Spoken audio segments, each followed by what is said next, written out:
प्रिय दर्शकों नमस्कार। मेरे प्रिय दर्शकों ऋषु ज्योतिष में आपका स्वागत है।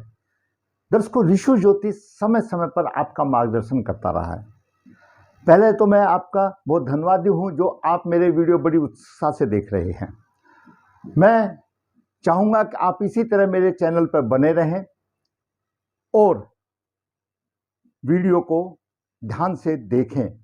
मैं अपनी पूरी ज्ञान वृद्धि, मैं अपने ज्ञान से शास्त्रों के अनुसार मैं आपका मार्गदर्शन करने की पूरी कोशिश करूंगा।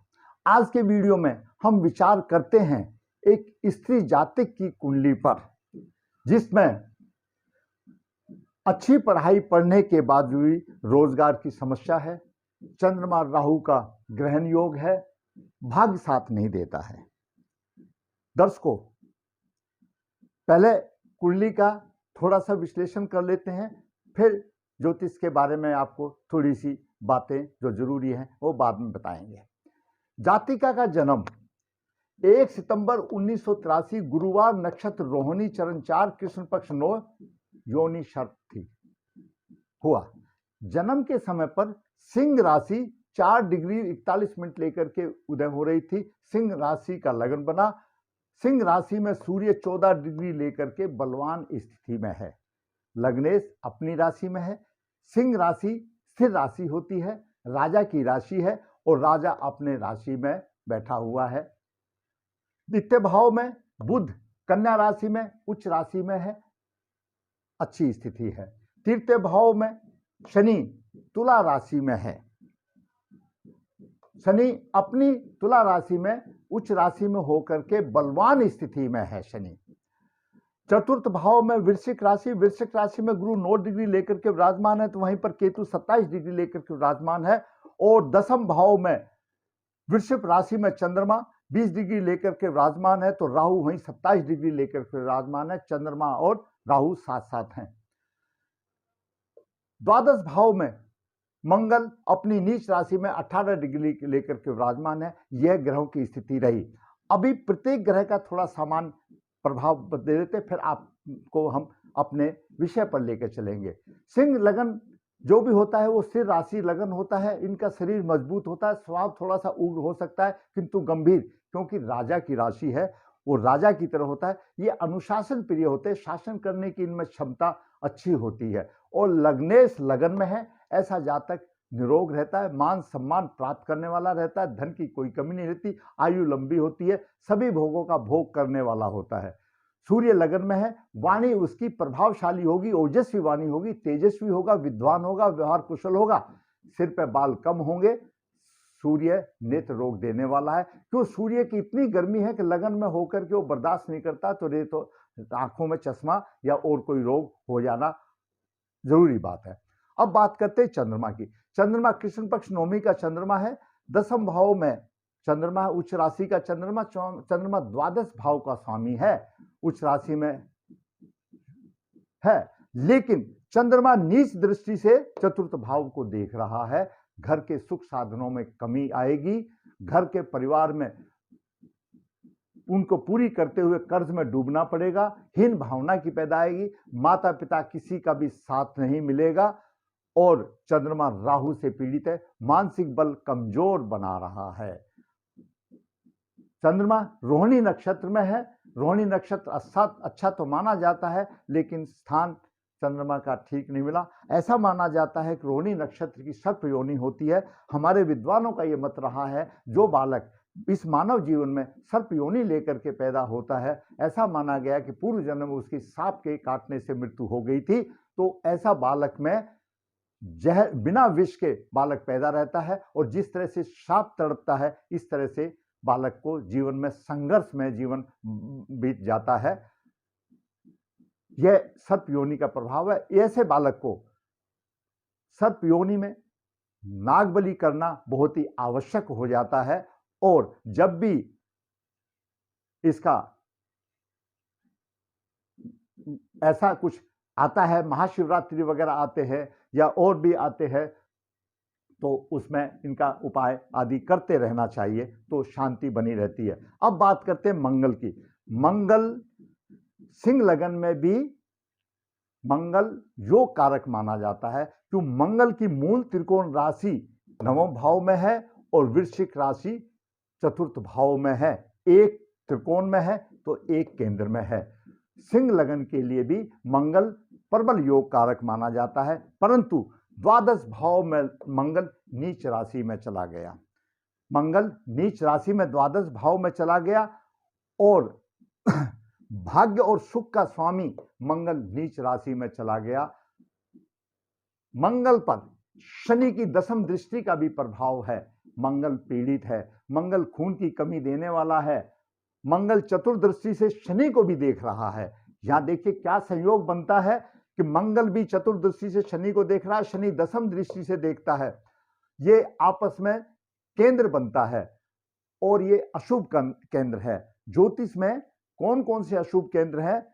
मेष और कर्क का अशुभ है, वृष और सिंह का अशुभ है, कर्क और तुला का अशुभ है, कन्या और धनु का अशुभ है, वृश्चिक और कुंभ का अशुभ है, मकर और कर्क का अशुभ है, मीन और मिथुन का अशुभ है। यानी एक दूसरे से चौथे 10वें स्थान पर ये अशुभ योग बताए गए हैं।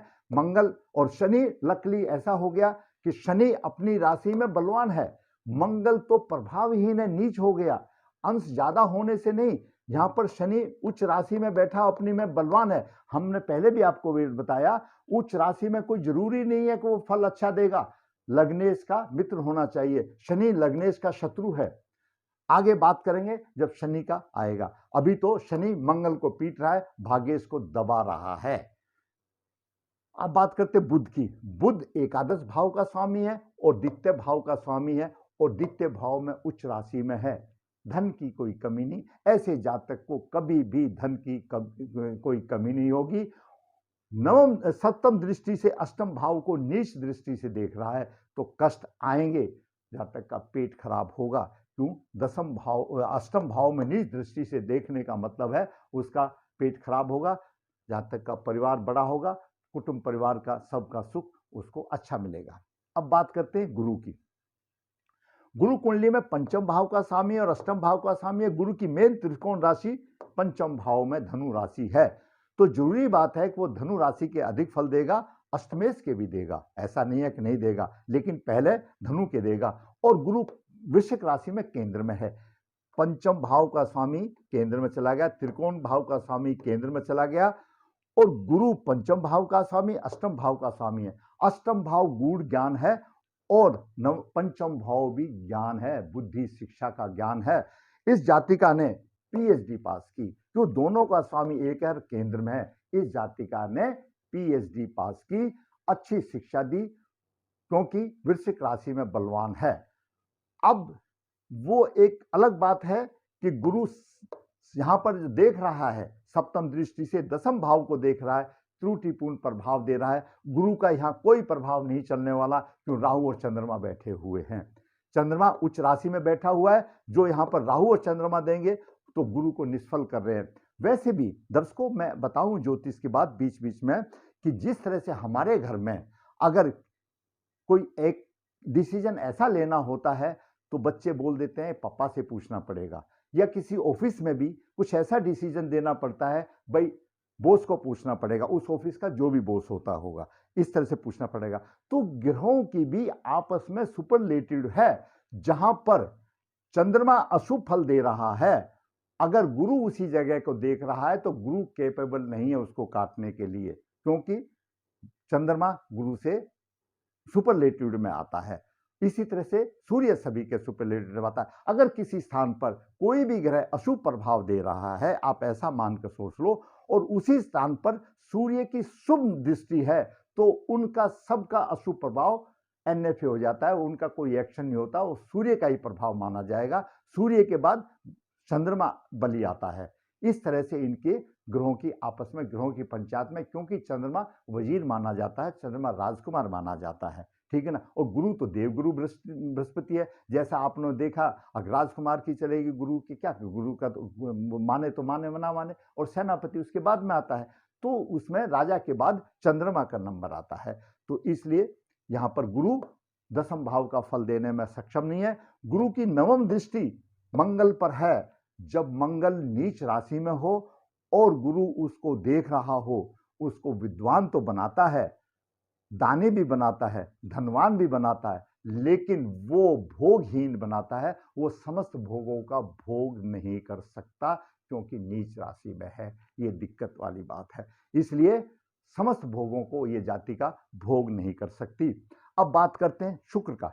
शुक्र दसम भाव का स्वामी है और तृतीय भाव का स्वामी है, और शुक्र लगन में बैठा हुआ है, सप्तम दृष्टि से सप्तम भाव को देख रहा है, तो जीवन साथी का अच्छा सुख मिलेगा, उसको अच्छा सहवास सुख मिलेगा, परंतु पिता से मतभेद होंगे क्योंकि शत्रु राशि में बैठा हुआ है। अब बात करते हैं शनि की। शनि का इस कुंडली में बहुत महत्वपूर्ण योग है। शनि छठे और सप्तम भाव का स्वामी है और तृतीय भाव में बलवान स्थिति में है और लग्नेश का शत्रु है। साधारण तौर पे कोई भी कुंडली होगी, ये लगन का भाव है और ये सप्तम भाव का भाव है। सप्तम भाव में जो भी राशि होगी लग्नेश की शत्रु राशि होती है। और देखो विधाता ने, हमारे ऋषियों ने क्या बनाया है, सप्तम भाव वाले को जीवन साथी बनाया, जीवन भर साथ देने वाला बनाया है। मतलब शत्रु होते हुए हमने जीवन भर साथ निभाना है, ऐसी रचना ग्रहों की है। क्यों? ये सप्तम भाव का है, लग्नेश का। लग्नेश खुद है जो कुंडली का जिसकी कुंडली है वो लग्नेश खुद है, और ये सप्तम भाव का। सप्तम भाव में, किसी भी सप्तम भाव में जो एक दूसरे सप्तम भाव आती है तो शत्रु राशि आती है। और देखिए हमको इस संसार में दोनों को मिल करके रहना पड़ता है। जीवन साथी कितना अच्छा नाम दिया है। अच्छा, बात करते हैं शनि की। शनि तृतीय भाव में अपनी राशि में है, बलवान है, पराक्रमी है, भाई बहन का सुख देगा और जीवन साथी का रिप्रेजेंटेट करने वाला शनि बलवान स्थिति में अच्छा सुख देगा। परंतु शनि की तीसरी दृष्टि पंचम भाव में है, लग्नेश का शत्रु है। शिक्षा में विघ्न बाधाएं आएंगी, शिक्षा में विघ्न बाधाएं आएंगी। और सप्तम दृष्टि से नवम भाव को देख रहा है शनि, यहां पर सप्तम दृष्टि नवम भाव को देख रहा है। ये नीच दृष्टि है, भाव की हानि हो रही है, भाग्य भाव की हानि हो रही है। ऐसी जाति का धर्म को कोई मानने वाली नहीं, कोई कर्म को मानने वाली नहीं, किसी को नहीं मानने वाली, और भाग्य उसका साथ नहीं देने वाला, भाग्य की हानि हो रही है। पहले ही हमने बता दिया, भाग्य का स्वामी नीच बैठा हुआ है, नीच भंग हो रहा है, चंद्रमा से हो रहा है, वो दसम और द्वादश का है, भाग का तो कुछ मतलब ही नहीं है। दसम दृष्टि से शनि द्वादश भाव को देख रहा है और द्वादश भाव में मंगल है, और द्वादश भाव सहवास का भाव है, सुख और खर्चे का भाव है, अत्यधिक खर्चा कराएगा। और शनि मंगल को के ऊपर भारी बन रहा है। अंशों में मंगल 18 डिग्री लेकर के बैठा, वो एक अलग बात है, लेकिन लगन के 4 डिग्री, शनि के 7 डिग्री, और वैसे भी शनि बलवान है उच्च राशि में होते हुए अपनी राशि में, और ये नीच राशि होते हुए ये कमजोर है। मंगल को दबा रहा है, भाग्य को दबा रहा है, और मंगल चतुर्थ भाव का भी स्वामी है, तो उसके सुख भी दबे हुए हैं। बात करते हैं राहु की। राहु दसम भाव में है, पिता के सुख में कमी, व्यवसाय में रुकावट, परिवार में परेशानी, घर में परेशानी, और नवम दृष्टि से राहु शत्रु पर भारी प्रभाव बना रहा है, और पंचम दृष्टि से द्वितीय भाव को देख रहा है। राहु का द्वितीय भाव पर कोई असर नहीं चलता, क्यों? वहां पर बुध बैठा हुआ है। जहां पर बुध प्रभाव शुभ प्रभाव दे रहा है, राहु की दृष्टि हो, तो राहु का वहां कुछ नहीं चलने वाला।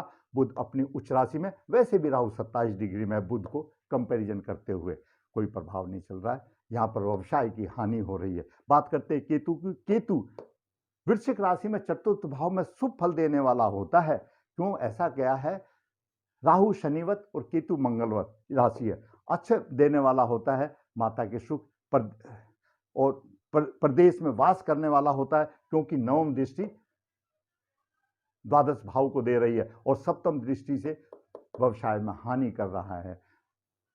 केतु पंचम दृष्टि से अष्टम भाव को देख रहा है, यहां भी परेशानी का योग बन रहा है। तो ये ऐसा केतु का प्रभाव यहां पर है।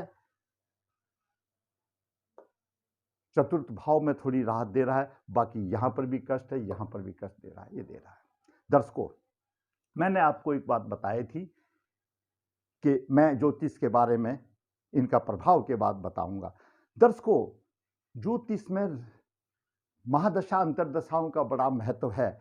जब जातिका का जन्म हुआ तो चंद्र की दशा थी 85 तक थी, 85 तक थी। उसके बाद मंगल की दशा 92 तक हुई और उस टाइम पर बालिका की आयु 9 साल की थी। 9 साल की आयु के बाद राहु की दशा आ गई 92 से 2010 तक। 2010 में तकरीबन 27 साल उम्र हो जाती है, 27 साल उम्र हो जाती है। और वही राहु का प्रभाव, राहु की दशा ऐसी रही और उसमें जो शनि की अंतरदशा आई या जो अशुभ दशा आई तो जातिका जो थी शिक्षा के क्षेत्र में पिछड़ गई, लटक पटक हो गई। अब आप ये अंदाजा लगा के सोचिए कि जब शिक्षा के क्षेत्र में लटक पटक हो जाता है और दशाएं अनुकूल नहीं होती है, उसके बाद गुरु की महादशा आई 25/7/2010 से, कुछ साधना बनी और उसने पीएचडी की जो पुनरावृत्ति की, जो भी रुक गई थी, जिसमें विधान आए थे, कुछ राह आसान होने लगी और उसी में 2010 से 26 तक फिर उसकी पीएचडी भी पूरी हो गई, शादी भी हो गई, भगवान ने एक संतान भी दे दी। तो ये दशाएं हैं अनुकूल, वो ले जाती हैं। जो जातक, मैं आपको एक काम की बात बताता हूं आज,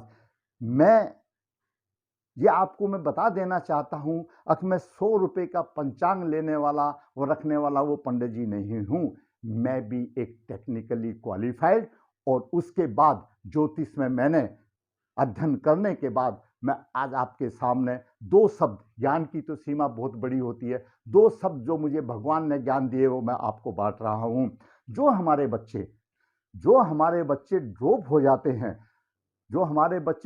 जाते हैं, उनके साल किसी कारण से भी खराब हो जाते हैं। दोष तो हम बहुत देते हैं, लेकिन दशाओं का, ग्रहों का दोष होता है। और जब हम रिज्यूम डालते हैं या हम जब पास भी कर लेते हैं दशा करने के बाद, जब हम रिज्यूम डालते हैं तो एग्जामिनर के सामने वो क्रीम अपने आप नजर आती है कि क्रीम क्या है। और जो ऐसे जो ड्रॉप हुए बच्चे हैं, जिन्होंने लटक पट करके एजुकेशन की, जिनके 2-4 साल खराब बीच में हो गए, उनकी फाइल साइड में रख दी जाती है और जो क्रीम बच्चे होते हैं वो अगवानी कर लेते हैं। ये जो पढ़े लिखे मेरे युवा वर्ग है, ये इस बात को अच्छी तरह से जानते हैं और जो पढ़े लिखे मेरे बराबर के जो एज आदमी है वो भी अच्छी तरह से जानते हैं कि क्रीम तो क्रीम ही होती है और वो आगे वही क्रीम होती है। एक विद्यार्थी, एक परीक्षार्थी, एक स्टूडेंट, एक हमारा बच्चा अच्छे शिक्षा प्राप्त करके, माँ ने दूध तो वही पिलाया, खर्चा लेकिन ग्रहों की उसके साथ रही, एक अच्छा पैकेज लेकर के आज एक अच्छा इंजीनियर बनता है या एक अच्छा प्रोफेसर बनता है। एक जो हमारा बच्चा ग्रहों की मार खा करके पीएचडी करके घूम रहा है और उसको कोई अभी तक कोई रोजगार नहीं मिला। और स्थिति ऐसी है, 17 और 23 40 साल होने वाले हो गए हैं और जिन्होंने अपने समय पर एजुकेशन कर ली, आप पीएचडी का ये लगा लीजिए, अब 12+5 17, 17+20 22 में ग्रेजुएशन, यानी 26 27 25 तक पीएचडी हो जाती है। जो क्रीम वाले बच्चे हैं अपने रूटीन में करते हैं तो 4-5 साल में पीजी के बाद पीएचडी उनकी आराम से हो जाती है और जगह भी उन्हीं को मिलती है, क्योंकि आपकी जो फाइल है वो दर्पण है। जिस तरह से ये कुंडली आपका दर्पण है, आप क्या करोगे क्या नहीं करोगे मैं बता रहा हूं, वो फाइल आपकी उस एग्जामिनर को बता देती है कि इस बच्चे में कितने दाने हैं। तो जरूरत है आप उन दानों को कुछ बढ़ाने की, कुंडली का अध्ययन करने की। आप देखिए, आप अपने बच्चों की कुंडली में किसी अनुभवी से देखिए कहां पर ब्रेक होने वाला है। हो सकता है, इसमें गारंटी तो मैं नहीं कहूंगा, हो सकता है उसकी राह कुछ सुधर जाए और बच्चा अपने लक्ष्य पर अग्रसर चला जाए तो कुछ ना कुछ फायदा होगा। ये इसी के मार का मारा हुआ बच्चा है। दूसरा, इसमें एक और योग मैं बताता हूं, कोई भी कुंडली होने दो, जब 9वें भाव पर और 9वें पर अशुभ प्रभाव होगा तो ऐसे बच्चे की शादियां विजातियों में होती, दूसरी जातियों में होती है। ये योग है, कोई कंपलसरी नहीं है, ऐसा योग है, हो सकती है ऐसा ही बच्ची ने कुछ किया है, प्रेम पूर्वक रह रहे हैं, भगवान ने संतान दे दी, उसमें कोई दिक्कत नहीं। मुझे आपको योग बताना था कि 9वां भाव और 9वें शनि से पीड़ित है या ये अशुभ ग्रहों का योग है गुरु के ऊपर, यानी 9वां भाव अगर पीड़ित है और 9वें पीड़ित है शनि से यानी राहु से, तो ऐसे योग विजातीय संबंध बनाते हैं और वो होता भी है और सक्सेसफुल भी होता है। वो ग्रहों के ऊपर है, ग्रहों की स्थिति के ऊपर है और असफल भी होता है। तो मैंने आज के इस वीडियो में जितना मेरा ज्ञान था उसके आधार पर, शास्त्रों के आधार पर, मैंने अपने युवा वर्ग का, अपने भाइयों का जो मेरे उम्र के हैं, ताकि अपने बच्चों के बारे में देख ले, आपका मार्गदर्शन करने की कोशिश की। अगर आप समझते हैं कि आपका मार्गदर्शन हुआ है तो मेरे वीडियो को आप अवश्य लाइक करें, अवश्य शेयर करें अपने दोस्तों को, रिश्तेदारों को, ताकि उनका भी हो। मेरा सिर्फ एक ही एम है कि मुझे जो 2 शब्द ज्ञान के मिले हैं, मैं आप तक बांट करके उनको आपका मार्गदर्शन करता रहूं। यही मेरी अभिलाषा है। दर्शकों, जैसा कि मैं हमेशा वीडियो में बताता हूं, मेरा फोन नंबर वीडियो में है। जिसने भी काल सर्प दोष, पितृदोष की पूजाएं करानी है वो संपर्क कर सकता है। जिसने भी कुंडली लिखानी है संपर्क कर सकता है। जिसने वास्तु सहायता लेनी है कर सकता है। जिसने कन्या के गुण मिलान के लिए करना, बिना किसी शुल्क के मैं उसका विभाग की आसान करता हूं। दर्शकों, इस कुंडली में भी राहु और चंद्रमा का ग्रहण ही हो गया, शापित कुंडली है, पितृदोष निकालना पड़ेगा। ऐसे जातक को मंगल का रत्न धारण करना चाहिए और ये पितृदोष निकालने के बाद सर्प योनि है, नागबलि श्राद्ध की पूजा करना चाहिए, तो ऐसा उसका जीवन सार्थक हो सकता है। दर्शकों, फिर कहूंगा, मेरा वीडियो अच्छा लगा है तो लाइक करें, शेयर करें। जिसने चैनल सब्सक्राइब नहीं है सब्सक्राइब करें। धन्यवाद।